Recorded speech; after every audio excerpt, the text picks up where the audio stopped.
The crimson sky of Hanbek Colony burned like a wound across the heavens as massive shadow ships tore through the atmosphere. Each vessel was the size of a city block, their hulls scarred from countless battles across the galaxy. They descended, with the slow, deliberate grace of predators who knew their prey had nowhere to run. Captain Park Do-yeon pressed his face against the reinforced glass of the command center, his knuckles white as he gripped his plasma rifle. The weapon felt pathetically small in his hands as he watched creatures the size of main battle tanks leap from the ship's belly hatches.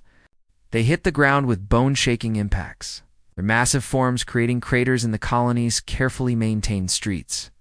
"Sir, we're reading over 200 hostiles," reported Technician Nam Ji-hoon, his voice cracking with barely controlled terror.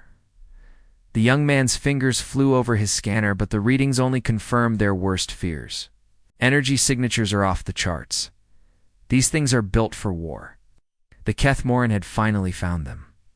For months, refugees from the Outer Rim had brought whispered tales of the beast warriors who swept through space like a plague. Entire star systems had gone dark after their arrival. The lucky ones died quickly. The unlucky ones were kept alive to witness their worlds burn before the end came. All civilians to the emergency bunkers. Lieutenant Kim Min-ha shouted into her CUM device, her voice cutting through the chaos that erupted across the colony. Emergency lights bathed everything in hellish red as evacuation sirens wailed their desperate song. But even as families grabbed their children and ran for the underground shelters, everyone knew the horrible truth. No species had ever survived a Kethmoran assault. The galaxy's databases held 17 separate records of total planetary extinction. Following their arrival, the lead beast emerged from the largest ship like a nightmare given flesh. Standing 4 meters tall at the shoulder, its body was a masterpiece of evolved killing power. Obsidian claws longer than a man's arm extended from paws that could crush a hovercar. Its hide was midnight black, covered in ritual scars that told the story of 1,000 victories. But it was the eyes that froze the blood in every human who saw them. Molten gold, ancient and intelligent. They burned with the cold fire of a predator who had never known defeat. This was Vorthok, the legendary packmaster whose very name had become synonymous with extinction across 17 star systems. The massive creature planted itself in the center of the colony's main plaza and raised its enormous head toward the sky. The roar that erupted from its throat was not merely sound, but a weapon in itself. Windows exploded in cascading sheets of glass for kilometers in every direction. The reinforced walls of nearby buildings cracked like eggshells. Children screamed and adults fell to their knees, clutching their ears as the terrible sound seemed to reach into their very souls and squeeze. Behind Vorthok, his pack spread out with military precision. Each warrior was a killing machine, honed by evolution and endless warfare. They moved with the fluid grace of apex predators, their golden eyes scanning for prey. Some carried weapons that hummed with alien energy, others needed nothing but their natural armaments of claw and fang capped. Captain Park watched in horror as his carefully planned defenses crumbled before the assault even began. The automated defense turrets opened fire, sending streams of plasma bolts toward the creatures. The Kethmoran didn't even bother to dodge. The energy beams struck their hides and dispersed harmlessly like rain hitting stone, all back to secondary positions, Park shouted into his CUM, but his words were lost in another earth-shaking roar from the Packmaster. Through the chaos, he saw his people running in blind panic. Hovercars collided as families desperately tried to reach the bunkers. Children cried for parents lost in the stampede. The careful evacuation procedures they had drilled for months dissolved into pure survival instinct. Buildings began to collapse. As the Kethmoran advanced, not from weapons, but from the sheer physical presence of creatures who had evolved on a high-gravity death world, their footsteps cracked foundations, or casual swipes brought down walls that had stood for decades. Yet, in the middle of this apocalyptic scene, one small figure remained perfectly motionless near the colony's central garden. 7-year-old Lee Hannah had been picking flowers for her grandmother when the ships arrived. The blue petals of Hanbek Colony's native blooms still clutched in her small fists. She sat cross-legged on the grass, watching the approaching monsters. with the fearless curiosity that only children possess. Around her, the world burned and screamed. But Hannah simply tilted her head and studied these strange new arrivals with wide, wondering eyes, as if they were the most interesting things she had ever seen. Vorthok prowled through the abandoned streets like a living shadow, his massive claws clicking against the broken pavement with each deliberate step. Behind him, his pack moved in. Perfect formation, their golden eyes scanning every doorway and alley for signs of prey. The air should have been thick with the sweet scent of terror, that intoxicating aroma that had followed them across 17 conquered worlds. But something was wrong. The Packmaster's nostrils flared as he tested the air, confusion rippling. Through his ancient mind, these humans had fled with a precision that disturbed him. On other worlds, the inhabitants would cower in their homes, paralyzed by fear, making the hunt deliciously easy.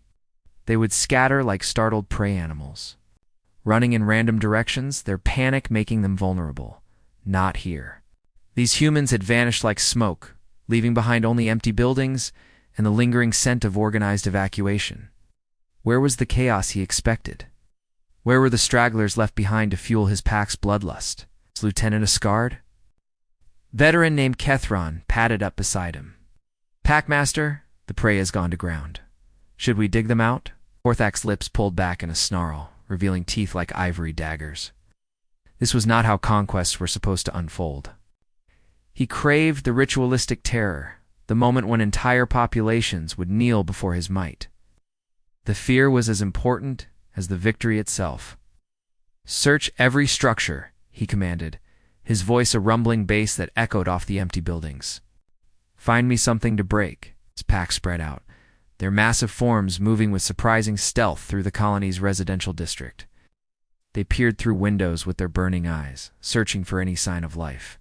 Some carried energy weapons that hummed with alien power, while others relied on their natural weapons of claw and fang. All were disappointed by the lack of prey. Vorthak continued his hunt alone.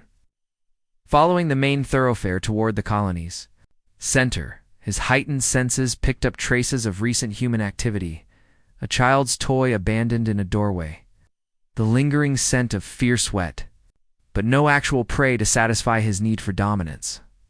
Then he saw her. A tiny human child sat cross-legged in a patch of blue flowers near the colony's central fountain. She was so small, so perfectly still, that he almost missed her among the native blooms. Her dark hair caught the alien sunlight, and her small hands were filled with flower petals that matched the color of the sky. Vorthak stopped dead in his tracks, his massive frame freezing mid-stride. In all his centuries of conquest, he had never encountered anything like this. Every species he had faced showed the same response to his presence. They screamed, they ran, they begged. They COWERED. This child did none of those things. She simply sat there, completely motionless, as if his terrifying presence was the most natural thing in the world. Her head tilted slightly as she studied him, the same way a scientist might examine an interesting specimen. There was no fear in her posture, no recognition of the death that stood before her. Vorthak approached slowly, his predator's instincts. Screaming warnings? This was wrong. This violated every natural law he understood. His footsteps, each one capable of crushing bone, made no impression on the child's calm demeanor. "Why aren't you running, little one?" he growled in the universal tongue, his voice like the grinding of tectonic plates. The words carried the weight of authority that had brought entire civilizations to their knees. The child considered his question with the serious concentration that only children could muster. She seemed to be weighing her words carefully, as if this was simply a normal conversation with a neighbor. "My appa always said running from big dogs makes them chase you," she replied in perfect, unafraid tones. Her voice was small but clear, carrying easily in the empty street. "Are you a very big dog?" Question hit Vorthak like a physical blow, more devastating than any weapon he had ever faced. His mind, honed by millennia of warfare, struggled to process what he had just heard. No creature had ever compared him to something so mundane, so domesticated. He was the Packmaster, the destroyer of worlds, the nightmare that haunted the dreams of entire species. A dog. Behind him, his pack members emerged from their search, drawn by the scent of their leader's confusion. They saw their mighty packmaster frozen before a human child, and low snarls of bewilderment rumbled from their throats. Catherine's claws extended instinctively, waiting for the order to end this strange encounter. But Vorthak couldn't move. The child's innocent question had unlocked something deep in his genetic memory, something his species had buried beneath centuries of conquest and bloodshed, an echo of what they had been before they became apex predators. The little girl continued to watch him with those wide, curious eyes, completely unaware that she had just accomplished something no army in the galaxy had ever managed. Made the legendary Packmaster question everything he thought he knew about power, fear, and the natural order of the universe. The moment of truth had arrived. Vorthak's confusion transformed into familiar rage as his warrior instincts took control. This tiny creature had dared to question his nature, to compare him to some primitive beast. The insult could not stand. His pack watched from the shadows, their golden eyes gleaming with anticipation. They had seen this display countless times before, and they knew what came next. The Packmaster planted his massive hind legs firmly on the broken pavement and began to rise. His 4-meter frame stretched upward like a living mountain, each muscle rippling beneath his obsidian hide. The ritual was as old as his species itself. First came the display of absolute physical dominance, then the killing roar that would shatter the mind of any creature foolish enough to challenge him. His arms spread wide, revealing the full, terrifying span of his reach. Each clawed hand could have crushed a hovercar, and now they extended like the wings of some prehistoric nightmare. The scars crisscrossing his chest told the story of 1,000 battles, each mark a testament to his invincibility. He was death, incarnate, the apex predator of an entire galaxy. The sun disappeared behind his massive form, casting Hannah in his shadow. This was the moment when every other species would finally understand their place in the natural order. They would scream, they would beg, they would offer him their worlds in exchange for a quick death. But as Vorthak prepared to unleash his legendary roar, something unexpected happened. The little girl didn't cower or close her eyes in terror. Instead, she leaned forward slightly, her head tilting as she studied his posture with the keen observation skills that only children seem to possess. "You're hurt," she said matter-of-factly, her voice cutting through the tension like a blade. The words hit Vorthak harder than any weapon ever had. In all his centuries of conquest, no creature had ever noticed the old injury that plagued his left rear leg. It was a wound from his youth, earned in the ritual combat that had made him Packmaster. He had learned to compensate for it so well that even his own pack had forgotten it existed. But this human child, as a tiny creature who should have been paralyzed with fear, had spotted it immediately. She had seen past his terrifying display, to the vulnerability beneath, as the way her grandmother had taught her to recognize when the old farm animals were in distress. Hannah's grandmother, Slebok Soon, had been a veterinarian before the family moved to the colonies. She had spent countless hours teaching her granddaughter to read the subtle signs of animal behavior. Animals try to hide their pain, she had explained, while treating an injured bird. But if you know what to look for, you can always tell when they're hurting. Now, faced with the galaxy's most feared predator, those lessons came flooding back. The slight shift in weight, the barely perceptible tremor when he put pressure on that leg, the way he unconsciously favored his right side. All the signs were there for someone who knew how to see them. Then, without any thought of the consequences, Hannah did something that would change the course of galactic history. She pointed down at the ground with the same firm gesture she had used 1,000 times with Buddy, their family's golden retriever back on Earth. "Sit," she commanded. The word carried no aggression, no challenge to his dominance. It wasn't spoken in fear or desperation. It was simply an expectation, delivered with the quiet confidence that came from thousands of years of human evolution alongside animal companions. Her tone held the same natural authority that dog trainers, horse whisperers, and animal handlers had used since the dawn of civilization. Something extraordinary happened in that moment. Deep within Vorthak's genetic code, buried beneath millennia, Of evolution and conquest, an ancient memory stirred to life. His species had not always been the galaxy's apex predators. Eons ago, before they had developed space travel and learned the art of war, they had been pack hunters on their homeworld. They had understood cooperation, hierarchy, and the comfort of belonging to something greater than themselves. That genetic echo, dormant for countless generations, suddenly awakened at the sound of Hannah's simple command. It wasn't the word itself, but the tone, the expectation, the complete absence of fear or challenge. It spoke to something primal in his brain, something that remembered what it felt like to be part of a pack rather than its absolute ruler. Against every instinct he possessed, against everything he understood about power and dominance, against the shocked gasps of his own warriors watching from the shadows, the mighty Packmaster found himself responding to that ancient programming. His massive frame began to lower. His rear legs bent as he settled his enormous weight onto the ground. The killing roar died in his throat, replaced by a confused rumble that sounded almost like a question. Within seconds, the destroyer of 17 worlds was sitting obediently in front of a 7-year-old human girl, his golden eyes wide with bewilderment at his own actions. The silence that followed was deafening. Even the wind seemed to hold its breath. The universe held its breath. Across the abandoned colony plaza, 23 Kethmoran warriors stood frozen like living statues carved from nightmare and shadow. Their golden eyes blazed with confusion as they witnessed something that their ancient minds simply could not process. Their packmaster, the legendary Vorthak, who had brought entire star systems to their knees, was sitting on the ground like an obedient pet before a human child who barely reached his massive knee. Kethrin, the scarred lieutenant who had fought beside Vorthak through 50 campaigns of conquest, felt his claws extend involuntarily. His battle-hardened mind searched desperately for an explanation. Was this some kind of human weapon? A mind-control device hidden in the child's innocent appearance?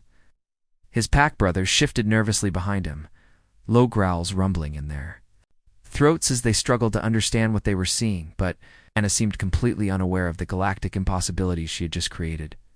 With the fearless curiosity that only children possessed, she stood up from her patch of blue flowers and approached the massive creature as if he were nothing more than an oversized house cat. Her small sneakers made soft sounds against the broken pavement as she walked directly toward for meters of living death. "Don't move too fast," she said gently, the same way she had spoken to frightened animals at her grandmother's veterinary clinic. "I just want to look at your leg." Vorthak's massive head followed her movement, his molten gold eyes tracking every step. His pack watched in horrified fascination as their leader not only allowed this approach but seemed to welcome it. Packmaster, who had never shown mercy, never displayed weakness, never allowed any creature to come within striking distance without permission, simply sat there like a patient, waiting for examination. Hannah knelt beside his injured leg, her small hands moving with the practiced gentleness her grandmother had taught her. She had helped treat countless injured animals over the years, from birds with broken wings to farm animals with infected wounds. The scale was different here, but the principles were the same. "This must hurt a lot," she murmured sympathetically, her fingers carefully exploring the old scar tissue that surrounded Vorthak's ancient wound. The injury was older than some civilizations, a reminder of the brutal combat that had made him Packmaster decades ago. But no medic had ever treated it properly, and the pain had become so constant that he had learned to simply endure it as part of his existence. The gentle touch sent shockwaves through Vorthak's nervous system. No creature had shown him gentleness. In 1,000 battles, every interaction in his life had been about dominance and submission, fear and violence. The sensation of someone trying to help rather than hurt him was so alien that his brain struggled to process it. His world tilted on its axis, the careful walls he had built around his emotions. The iron discipline that had made him the galaxy's most feared predator began to crack under the weight of this simple kindness. His pack watched in stunned silence as their leader, who had never shown weakness or vulnerability, allowed this tiny human to examine his most closely guarded secret. I have some pain patches in my backpack, Hannah announced, reaching into the small bag she had been carrying when the invasion began. Her grandmother always made sure she carried basic medical supplies during their nature walks, never knowing when they might encounter an injured animal that needed help. She produced a small medical strip, the kind used in human colonies for treating chronic pain in elderly patients. The technology was simple but effective, designed to provide hours of relief through targeted nerve stimulation. Her mother used them regularly for Grandpa Lee's arthritis, and Hannah had watched the application process dozens of times. Mama uses these when Grandpa's legs hurt, she explained, her voice carrying the matter-of-fact tone that children used when sharing important information. They make the pain go away for a whole day. Catherine took a step forward, his warrior instincts screaming danger. No alien technology had ever touched their packmaster's body. This could be poison, a trap, some kind of human trick designed to weaken their leader. But Vorthak raised one massive claw, a gesture that clearly meant stay back. Hannah carefully peeled away the backing and applied the medical patch to his wounded leg. Vorthak experienced something he had forgotten existed. The immediate relief from decades of constant pain was overwhelming, but there was something deeper happening. The simple act of being cared for, of having someone tend to his needs without expecting anything in return, awakened emotions he thought had died long ago. The constant need to prove his dominance, to inspire fear in every creature he met, to maintain the iron facade of invincibility, suddenly seemed not just unnecessary, but exhausting.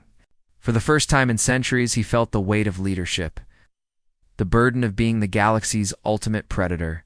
His massive shoulders relaxed as the pain medication took effect. A sound escaped his throat that his pack had never heard before, a deep rumble that was almost like contentment. The thunder of military hover transports filled the air as Colonel Ojinho led the emergency rescue team through the devastated streets of Hanbek Colony. His heart pounded as he surveyed the destruction around him. Shattered buildings, cracked roads, and the massive claw marks that scarred the colony's infrastructure told the story of humanity's darkest hour. The Kethmoran had come, and by all accounts, no one should have survived. His tactical scanner showed life signs ahead, clustered near the central plaza. "Move carefully," he whispered into his unit to the 12 armed soldiers following behind. "Remember, these creatures can tear through battle armor like paper." But nothing could have prepared him for what he found when they crested the hill. Overlooking the colony's heart, the galaxy's most feared predator sat peacefully in a patch of blue flowers, while a 7-year-old girl carefully wove stems into his midnight black mane. Vorthak, the destroyer of 17 worlds, held perfectly still as Hannah created a crown of colorful blooms around his massive head. His golden eyes were half closed in what could only be described as contentment. "What in the name of the stars?" breathed Lieutenant Park Yunho, his weapon trembling in his grip. Colonel O had seen many impossible things during his 30 years of military service, but this scene broke every rule of warfare, biology, and common sense that he understood. The creature that had wiped out entire civilizations was allowing a child to decorate him like a garden statue, Hannah. The desperate cry came from Sergeant Lee Minsu as he broke from the rescue formation and ran toward his daughter. His face was pale with terror, his hands shaking as he saw his little girl sitting so close to certain death. "It's okay, Appa," Hannah called back cheerfully, not even looking up from her flower arranging. Her voice carried the same carefree tone she used when playing in their backyard garden. "He was hurt, but he's better now. Aren't you, boy? The impossible happened again. Vorthak, the destroyer of civilizations, the nightmare that haunted thee, dreams of entire species, found his massive tail actually wagging slightly at the praise." The movement was subtle, barely visible, but unmistakable to anyone who had ever owned a pet. Behind him, the other Kethmoran warriors emerged from the shadows where they had been watching this unprecedented scene unfold. But something had changed in their posture. The rigid military formation was gone, replaced by something more curious, more hopeful. Kethrin approached first, his scarred hide bearing the marks of countless battles. For the first time in his long life, he found himself drawn not by the scent of fear or the promise of conquest, but by something entirely alien to his experience. The child looked up at him with the same fearless curiosity she had shown their packmaster. "Are you thirsty?" Hannah asked, producing a water bottle from her backpack. "Grandma always says big animals need lots of water." The warrior who had helped devastate star systems found himself nodding slowly when the cool liquid touched his parched throat. He experienced something his species had forgotten existed. Simple kindness offered without expectation of reward or submission. Other warriors began to approach, their movements cautious but increasingly eager. Hannah shared her lunch with them, breaking her sandwich into pieces and offering them to creatures who could have swallowed her whole. As they tasted human food for the first time, prepared with care rather than taken by force, something fundamental shifted in their understanding of the universe. Colonel O watched in amazement as his daughter's gentle nature worked a miracle that no army could have achieved. These beings, who had spent centuries as the galaxy's terror, were discovering what their species had lost in their rise to dominance. The comfort of belonging to something greater than individual strength. Within hours, the transformation was complete. The invasion fleet's massive ships repositioned themselves around Hanbeck Colony not as conquerors but as protectors.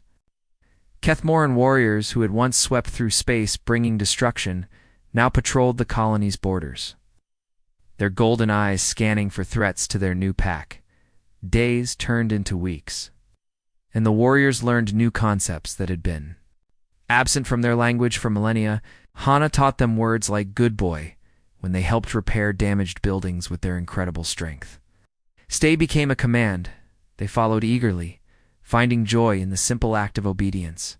To their small pack leader, protect family became their highest calling, placing their ancient drive for conquest with something far more meaningful. The nights on Hanbeck Colony were transformed as well. Instead of the terrifying roars that had once announced the arrival of doom, the settlement now echoed with the deep, contented rumbling of creatures who had finally found peace. The sound was almost like purring. If cats were the size of battle tanks and had voices that could shake mountains, years passed, and historians from across the galaxy came to study the miracle of Hanbeck Colony. How had humanity accomplished what no military force had managed?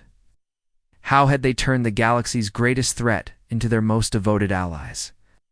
The answer was always the same. It's told by the now teenage Hannah as she scratched behind Vorthak's massive ears while he dozed in the afternoon sun. Sometimes the greatest strength wasn't in commanding fear or respect through force. Sometimes it was simply in offering friendship to those who had forgotten what it felt like to belong. As Hannah grew from child to young woman, Vorthak remained by her side through every milestone. Her first day of school, her graduation, her wedding day, the former destroyer of worlds was there, no longer a weapon of conquest but simply the best friend a girl could ask for. The end.